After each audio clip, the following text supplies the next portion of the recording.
natiklo ng MPD, 6 gramo ng shabu na kumpiska.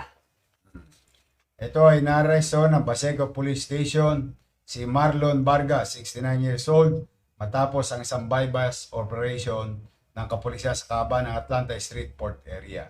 Nakuha ang inahinalang shabu na worth 40,800.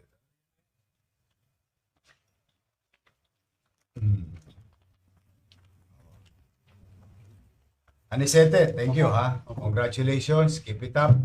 O, ito ay paalala ko sa inyo. Hindi ko titigil ito. Kayo na lang talaga ang magsasawa sa amin ng pag hindi pa ho kayo nagbagong buhay. Unang-una, tayo naman, 69 na kayo. Opo, sir.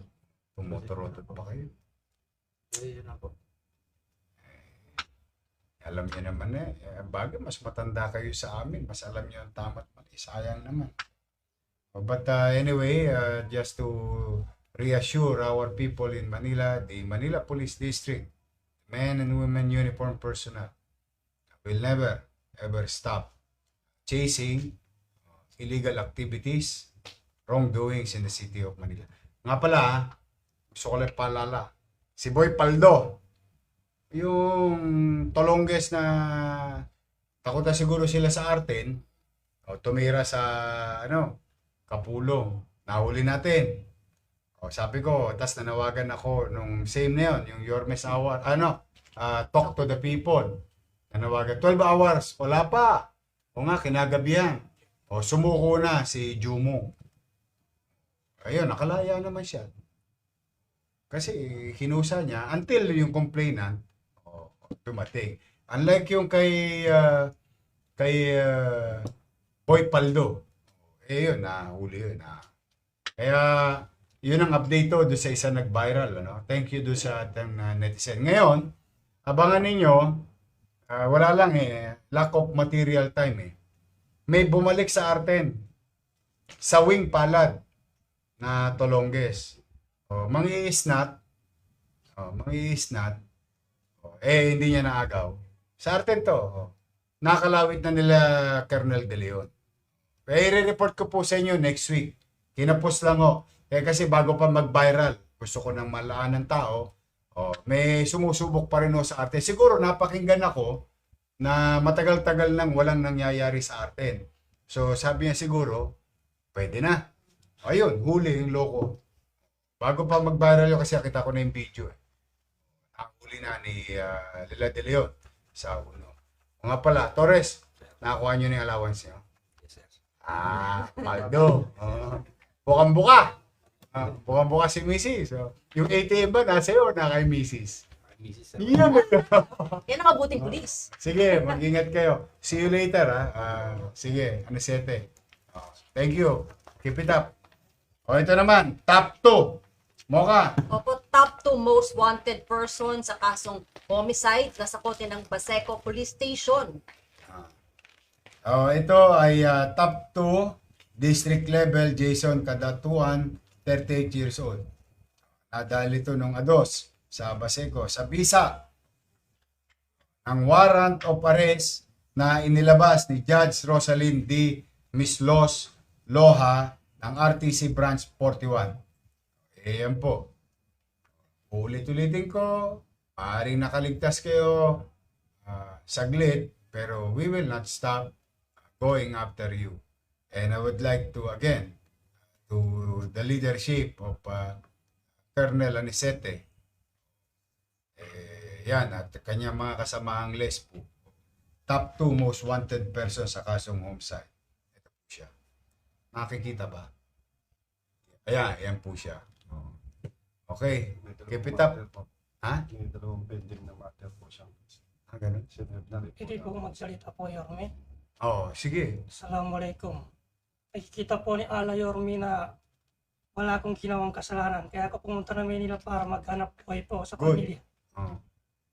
Hindi Kaya po kita mo, you are Jason, no? Jason. Payhad, sinso at kadatuan po. Yun.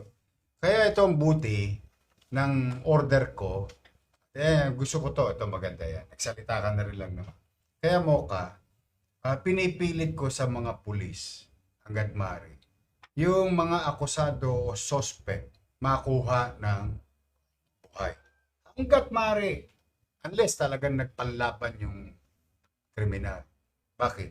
Kasi, Brad, hindi ako ang para humusga sa iyo. Hahayaan ko na maipagtanggol mo ang sarili mo sa mata ng husgado. Na kung saan, ang husgado lamang ang magsasabi kung ikaw ay may sala o wala. Sa iyong palagay, ikay wala. Tama naman yun. Palagay mo yun eh. As far as the warrant is concerned, sinasabi, ikaw ay dapat dinggin sa loob ng husgado. Kaya ang obligasyon ng LESPO at ang obligasyon ko, ipatupad ang batas sa lungsod ng Maynila.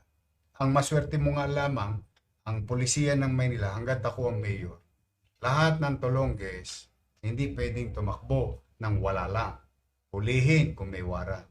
At pangalawang policy, hanggat kahit gaano ka-hardcore yung kriminal, hindi kami na pulis at ang inyong lingkod ang maghuhusga kung sino magsasabi, ikay mabubuhay, ikay mamamatay.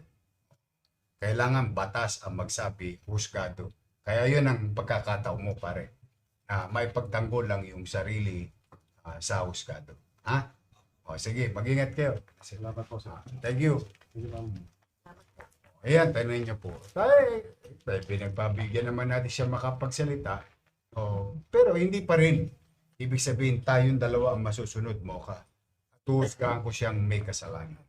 Kaya mahalaga talaga na mahiharap sila sa husgado. Lalo naman, ay may legal na kautusan.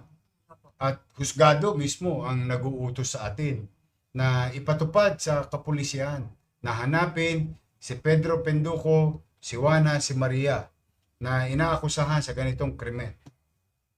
Di may certainty sa Manila. Kaya yung mga nanonood, wag na kayong magbabaka sakali na dito pa kayo dadako o mamemerwisyo ng mga kagamitan ng tao o pati pananakit sa kapwa.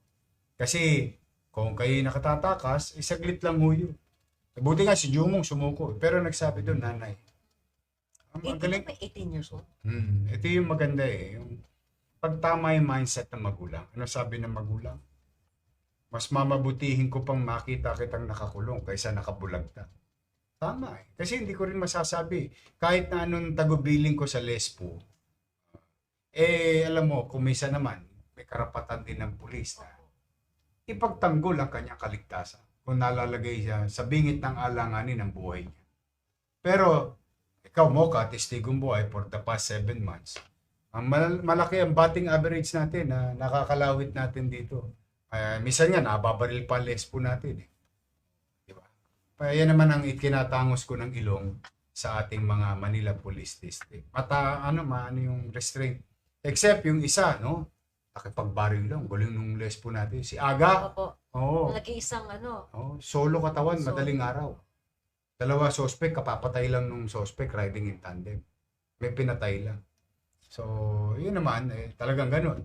Namatay na yun dahil sa na lang. Siguro, sa grabing tama na lang nung nangyari. Pero nung, sa totoo, di ba, nagkaputo ka na, dun boss ko. Pag medyo makati-kati ang daliri nun, paano ba namang i-finish yun?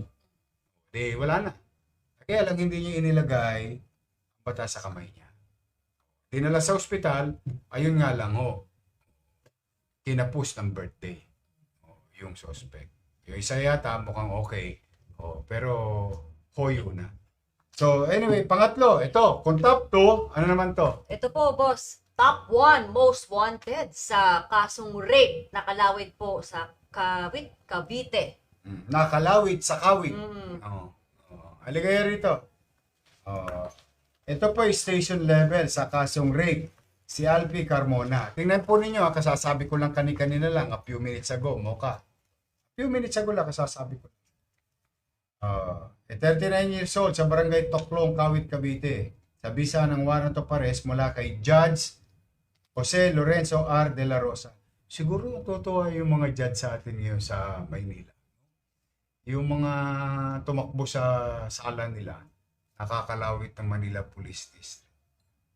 Ng RTC Branch 4, alam mo kailan? Okay?